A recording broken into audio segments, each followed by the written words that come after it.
It gives me great pleasure to welcome Petra Wend to give a keynote session at our conference. And I'm not going to say anything, I'm just going to hand straight over. Thank you very much. Well, good afternoon, everybody. Many of you will have heard me before, and I was actually asked by some people in the coffee room, will you talk about this again? And I said, yes. So I just hope that you hear different messages this time as well and take more things in. What I also want to talk a little bit about at the beginning is my own reflections on leadership, my own personal experience a bit, reflecting a bit the topic of the day, which is exploring leadership. So I hope that's going to be okay. And talking about myself is always very easy because I sort of know myself, so I go on a little bit about it, but I think you will see later on when I talk about the National Implementation Board how it becomes relevant to what we are doing in NIB. Or many of you know, I'm the principal of Queen Margaret University. I've been doing that for nearly 5 years now. And Queen Margaret University does not do teacher education. At some stage, apparently we did do teacher training in domestic sciences, but that's a long, long time ago. And the reason why I was chosen to be the chair was exactly because we do not do teacher education, so that I could remain neutral. And I think the other reason why I was chosen is that this topic is, or was, certainly very new to me. And so I approach everything with a certain kind of ignorance and naivety, which perhaps was quite useful in addressing the agenda of the National Implementation Board. As you can hear from my background, I'm not Scottish, although I tend to talk, if I had a glass or two of wine, with a mixture of a German and Scottish twang, which is a bit odd. So I'm German by background, and my first degree was in Germany. My second degree was in Italy. My third degree was in England, and I also had a bit of a stint in Spain, being active as well as a teacher. However, I was teaching windsurfing, so something very, very different there. And what I did study at university, I studied Italian and French and education to become a secondary school teacher.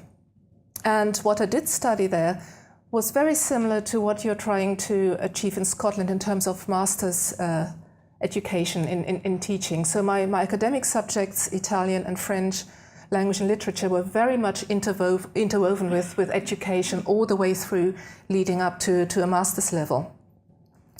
I then did not become a teacher, but I went to university to become a lecturer. I lectured in Italian literature. However, what I also lectured in, I lectured on a PGCE in modern languages. So I did teach on the English equivalent of the PGCE. So there is a bit of English experience in there when it comes to teacher education. The other perhaps relevant thing to talk about is my own schooling, my own education, my own background. I come from quite a simple working class family, and I have an older brother who had always been very, very clever, and who my parents decided he can go on to grammar school, which meant there wasn't much money left over to send me to a secondary school. And what my primary school teacher actually did is that she convinced my parents that I needed to go to a secondary school and I needed to go to a grammar school. I was very shy, I never put my hand up, didn't say a word. And she just said, no, there is something in her, she needs to go to secondary school.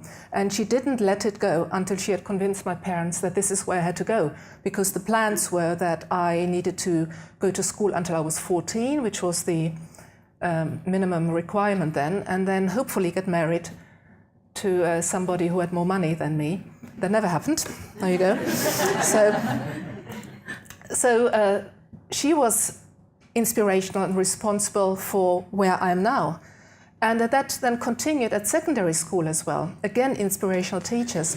Not having come from a background where my parents could actually tell me or help me with schoolwork, I struggled really in secondary school. I remember my first week doing geography.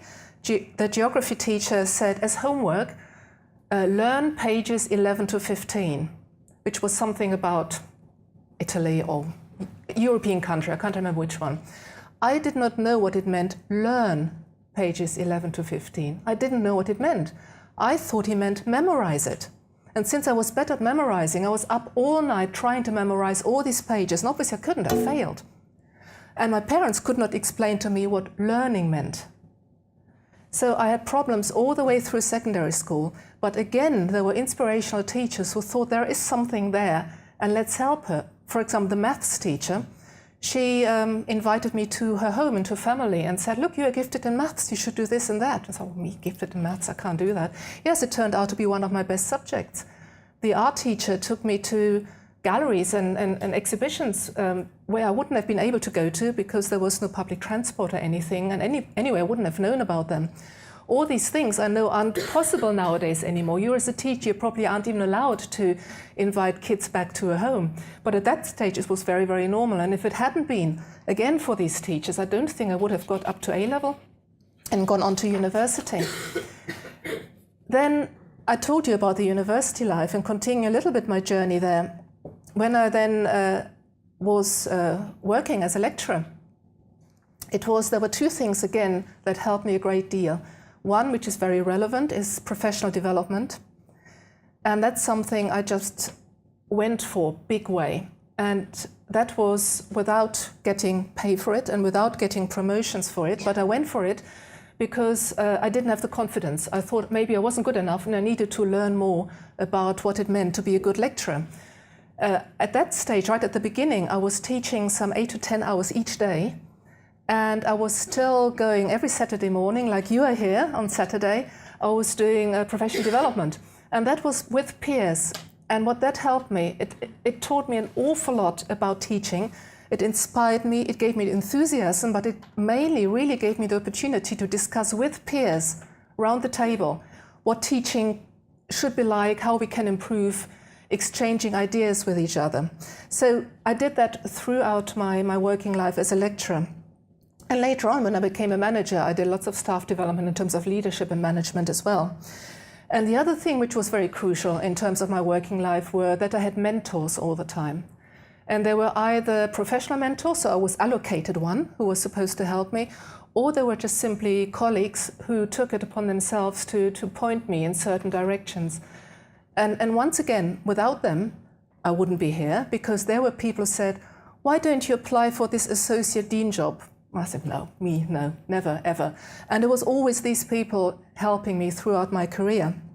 So all this gave me the confidence, and all this also gave me the inspiration to continue with this incredibly, what was a demanding job, because teaching 8 to 10 hours each day and trying to research and so on was quite something.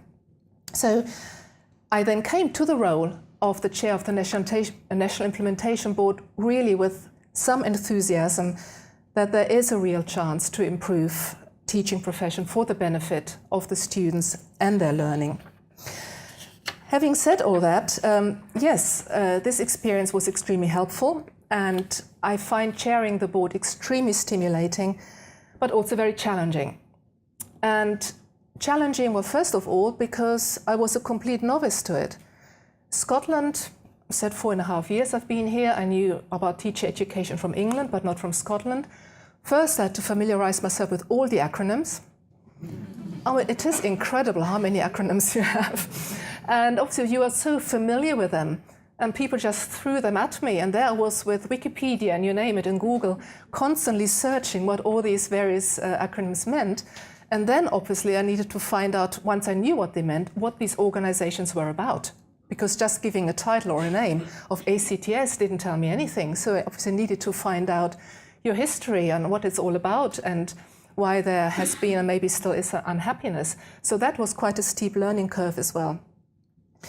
And the other thing I needed to learn as well, that Scotland is obviously a very small country, and you all know each other. And when you go to a conference, you need to be very careful about what you're saying, because you will report back to somebody else, you will have heard me before, and so on. So that is very challenging. But the other challenging thing is also that chairing the National Implementation Board has been really like running a university. And sometimes people say running a university is like herding cats. And that sounds very negative, but if you think about who the academics are and why people go into academia, that there are people who are extremely committed to their subject, they are committed to their research, they go into university because they believe in academic freedom, they believe in autonomy, they have their own agendas. And in universities, you work in an environment with difficult budgets, so there isn't a lot of money around. So then trying to convince all these people to go along the same strategy and move forward is extremely difficult, because you cannot tell people what to do. Okay, you can, but you won't get the results. Yeah, you need to work together in a collective way together, yeah, to come up with something where you think this is the future of the university. So the National Implementation Board, quite similar in fact, because it brings together many, many different partners represented at the highest level, yeah, in education, all extremely committed to improving learning and education, but all understandably with their own agendas. I mean, every single education body has their own agenda.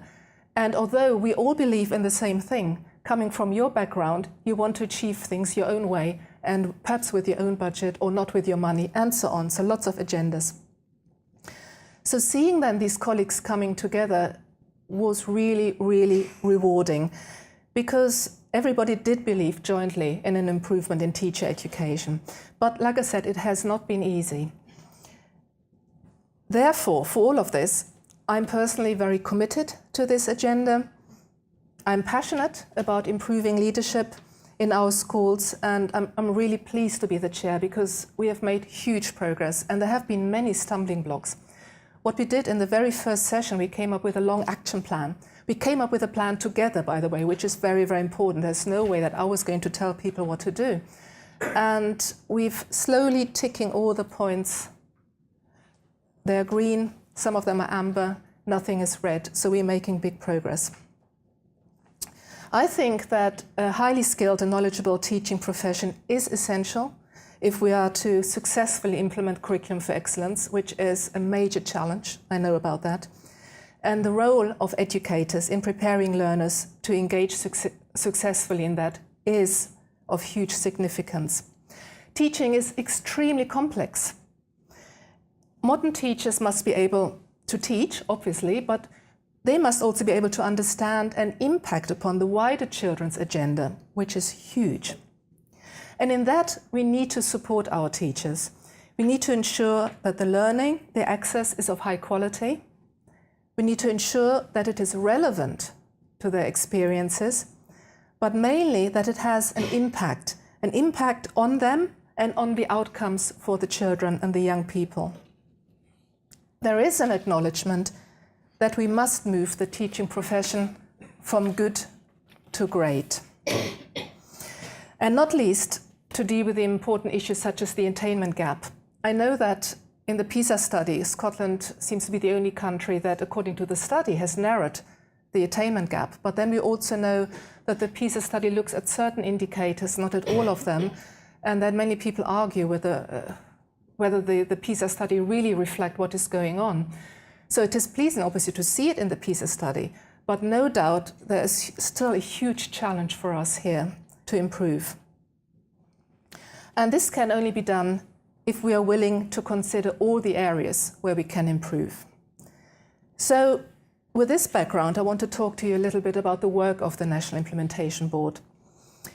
It seems, what I'm going to tell you, like a long list of things.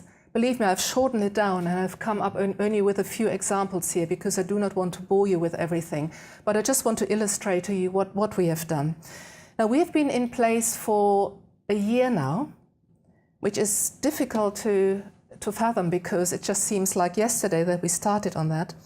As I said before, we've made genuine progress. Originally, we thought we were going to meet for only a year, and the year is up now. And we soon realized there's still so much more to be done. So we are going to meet in this format until this summer. And even after that, we decided to continue meeting less frequently, but there's still a huge role for us to play in creating coherence and in evaluating, because there's no point in coming up with all these initiatives because we don't know whether they're going to work. Yeah, we need to find out whether it's really going to work. So let me give you some examples of things we have been involved in. Local authorities and universities are developing partnerships that will enhance the early phase of teachers' education. And as these relationships are embedded, quality professional learning opportunities will become available to a greater number of teachers, and not just to teachers in their early years of their careers. The benefits to both schools and teachers in the early phase of the career are clear, because more confident and supported teachers, coming back to confidence here again in my own experience, so more confident and supported teachers coming through the system will simply push improvement. There should also be an enhanced role for teachers within schools in support and assessment of student and probationary teachers, because this is an excellent opportunity for teachers to develop their skills as coaches, mentors and leaders, coming back again to my own story about mentors. The General Teaching Council for Scotland have redeveloped, as you know, the professional standards, and the new standards are modern, aspirational, and will provide the basis for teacher professional learning, hopefully for many years to come. Allied to this, the GTCS are rolling out a professional update, and that will hopefully ensure that teachers are provided with opportunities to continuously improve throughout their careers. I know that GTCS colleagues ran a workshop on the standards and professional update this morning. You did, didn't you? Okay, good. So I hope that some of you had the chance to attend. Turning now to the leadership agenda. Obviously you're interested in the leadership agenda, otherwise you wouldn't be here. So I'm sure you're aware of our commitment to establish a leadership college. The college has great potential as a centre point for leadership learning in Scotland. The college will work at 4 levels. It will develop a vision for educational leadership in Scotland. It will provide coherence across a range of opportunities. And pausing a bit on coherence, there is a lot about, as you know, about staff development, professional development everywhere, but it's offered by so many providers. You probably get inundated with leaflets, and then you have very little time, and you think, my goodness, what am I going to go for? I don't know, is this good, is this bad, does it have credits or not, does it help me, and so on. And we need to be able to pull this together in one place to offer you some coherence, which makes it more accessible and easier for you to take part in these opportunities. The college will also generate new, high-quality provision, and it will try to embed leadership networks across both education and the public sector more widely, because there's a lot going on in the public sector that we can draw upon, so we need to embed all this. The team are working to establish the college. They are currently developing programs that will allow teachers, wherever they are in their careers, the opportunity to engage with high-quality professional learning. It's important to emphasize that the college is for all teachers. It's not just for a select few already in leadership schools. All teachers can profit from this. All teachers, in my opinion, are leaders, whether they lead a classroom, whether they lead on the curriculum for excellence, whether they are mentoring others. So it is available for everybody. The college has also already worked up proposals for a fellowship program, and that will identify experienced head teachers to become a source of knowledge that the college can call upon. These people will act as ambassadors for the college, and they work with the college to identify and support learning opportunities. We've established a shadow board under the chairmanship of Tony Finn, and that shadow board will work hard to ensure that it generates opportunities for all teachers to develop crucial leadership opportunities and skills. The college will also have a role in considering new headship qualifications. You will be aware that the review of the existing routes to headship has recently been completed, and the group made a presentation to the National Implementation Board, which was very, very interesting, very informative, but it was also very clear there are still lots of things that need to be done, and it is a very, very complex field. Turning now to another point that we have worked on and that the college will have partly a responsibility for, which is the MA, the Masters. So an important part of our work is to support teachers to engage with Masters level learning. And I know that this is of particular interest to this audience as well.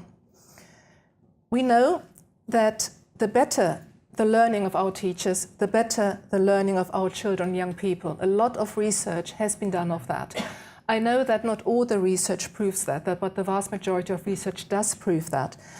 I just read in the newspaper last week, in parallel, you might have read that as well, about nursing education, that in those hospitals where the nurses have degrees, so are educated to a higher level, there are fewer deaths recorded in hospitals. I know it's a bit of a stark parallel here, but I'm definitely a firm believer in academic qualification and what this gives you to improve the workforce.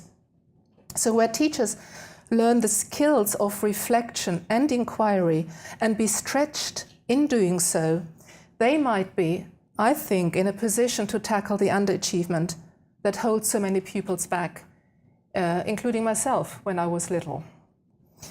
But master's level learning, and I'll come back to the word confidence, also gives teachers the confidence to enter into schools and classroom research. This type of research allows schools to tackle issues particular to their own local context and local experiences.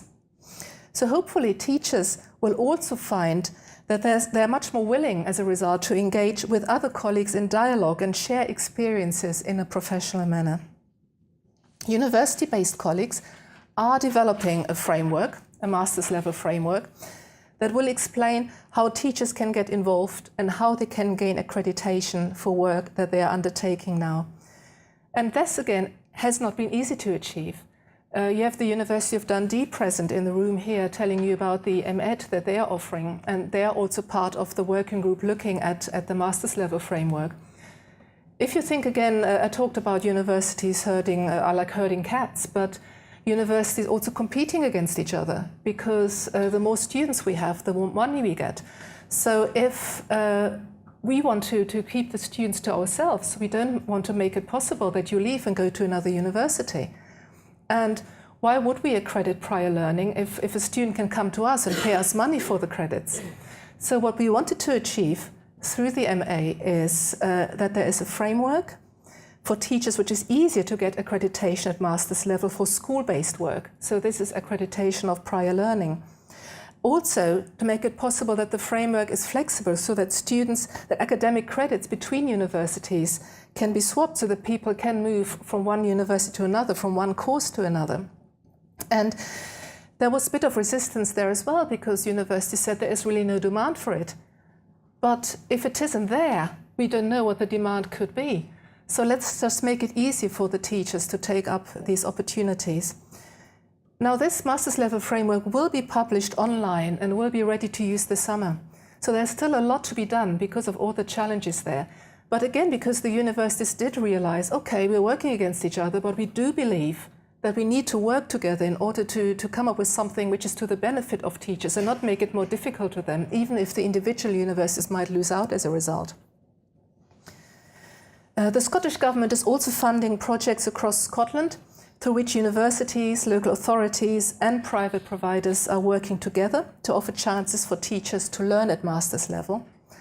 And these opportunities are designed to be sustainable. And I know when you hear sustainable, you hear no money. Yes, I know. So once they're up and running, it should allow many teachers to undertake high quality learning. So it is pump priming, but they are meant to be sustainable after that. So I recognize that we need to encourage teachers into master's level learning. And this can be done by showing them that a lot of what they're already doing is at that level. And it doesn't always mean that these teachers need to seek academic credit or undertake assessments needed for this, but rather that the learning that they are engaged in is at master's level. Of course, all of this progress will be jeopardized if effective professional review and development procedures were not in place. At the end of January, Education Scotland published excellent new PRD guidance that will support teacher learning, and I commend this to you. This and other resources you will find on the website of Teaching Scotland's Future, which normally comes up behind me, but I didn't come with any technology. The website is www.teachingscotlandsfuture.org.uk. It's Teaching Scotland's Future all in one word, and being a teacher myself, not seeing an apostrophe in there hurts me. But as you know, websites do not accept apostrophes, so it's teachingscotlandsfuture.org.uk. So please have a look at it. There's a vast area of resources on there. So many of the building blocks of the high-quality system for teachers' professional learning are now falling into place. What we do have, we have A, excellent programs for initial teacher education, supported by better links with local authorities. B, we have new professional standards. C, we have new opportunities for career-long learning that are being developed. And D, the crucial issue of identifying and developing a talented cohort of leaders is being addressed. Now, speaking to you today, I realize that this sounds like a long list of separate projects that are coming to fruition. So part of my challenge, which I talked about before, and the challenge of the National Implementation Board, is to draw these strands together in a way that makes these changes clear to teachers and has an impact in the classroom. And that is far more difficult than it sounds, because it requires an ongoing commitment of national organisations and the commitment of the teachers themselves to turn Teaching Scotland's Future in reality into a reality. And this is why I said we are continue meeting, because we need to make sure that this coherence is going to happen.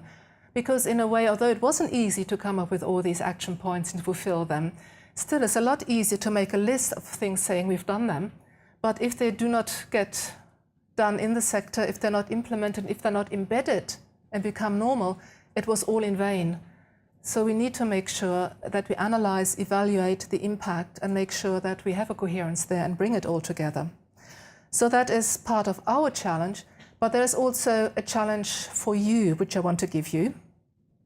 There is space for you as highly skilled and qualified teachers to lead teacher professional learning within the schools. And many of you will already be engaged in high quality professional learning. And I would ask you to encourage your colleagues to get involved with the new opportunities that are now starting to appear.